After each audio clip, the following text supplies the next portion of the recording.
Where shall I turn if you and Dad can't trust me? Angus asked.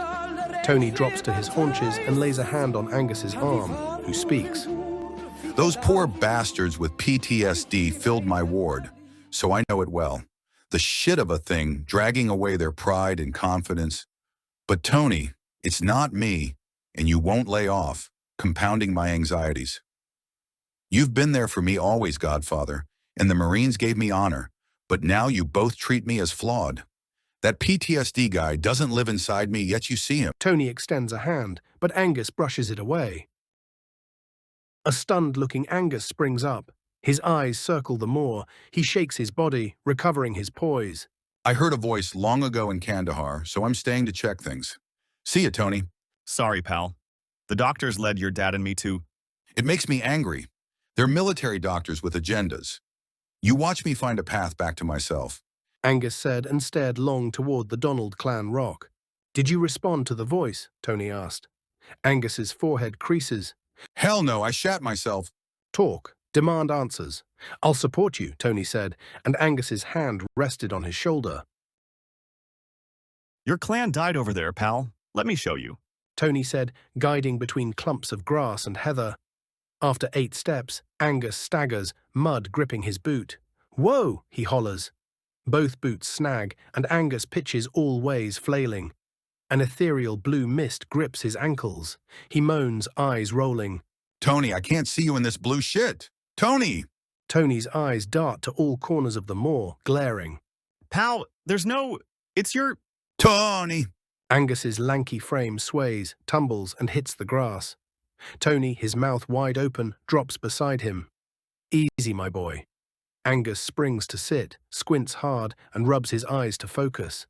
He grins at Tony and hugs him tight, but his body jerks sideways. He ducks, animated, jabs a finger behind a face scrunching Tony and shouts, jabbing harder. Look out, behind you!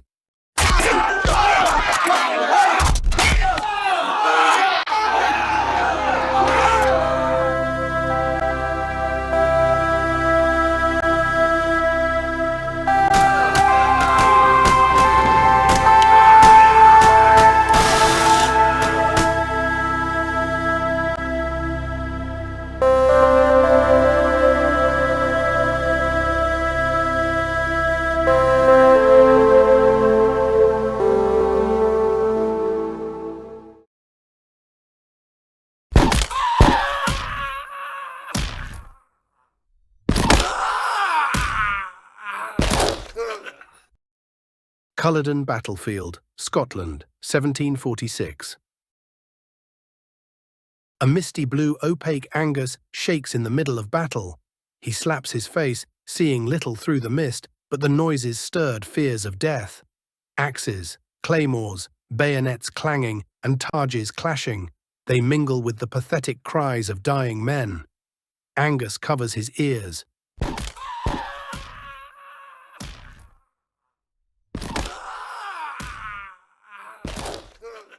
Tony, Tony, he yells, glaring around, but no sound rings. He gulps air. Oh, the stench. Acrid cannon smoke, musket powder, the sweat of dying men, and blood. Through the blue mist, he cries, Tony. Again no sound. Horrific clan war cries snatch his ears, and MacDonald clansmen wail in Gaelic under withering fire as the clan's charge falters. Nebulous, a MacDonald clan chief waves a broadsword, bellowing, Kill the English dogs! Skewer the bastards! Forward, Stuart! Kill the English dogs! A mid-20s looking, blue-eyed and tall Stuart eyes a silver chain around the lord's neck. There are too many, Father. Open the silver box and use the blue. The lord snarls, tucking the box under his tunic. It's unholy. As God's sentinel, the Lord MacDonald must guard it till death. Fury builds in his eyes. He raises his sword and rouses the few desperate Highlanders. Stuart's eyes bulge. A lead ball crunches his father's arm, spinning him. Another shot tears through his breast. The lord gapes at Stuart and crashes into the mud. Stuart glares, stunned. He rips off his bonnet and stuffs it into the spouting chest wound. Angus peers, mouth wide open as a charging red-bearded Scot halts. He taps Stuart's head with an axe handle. The old laird is dead. Get up and lead the clan.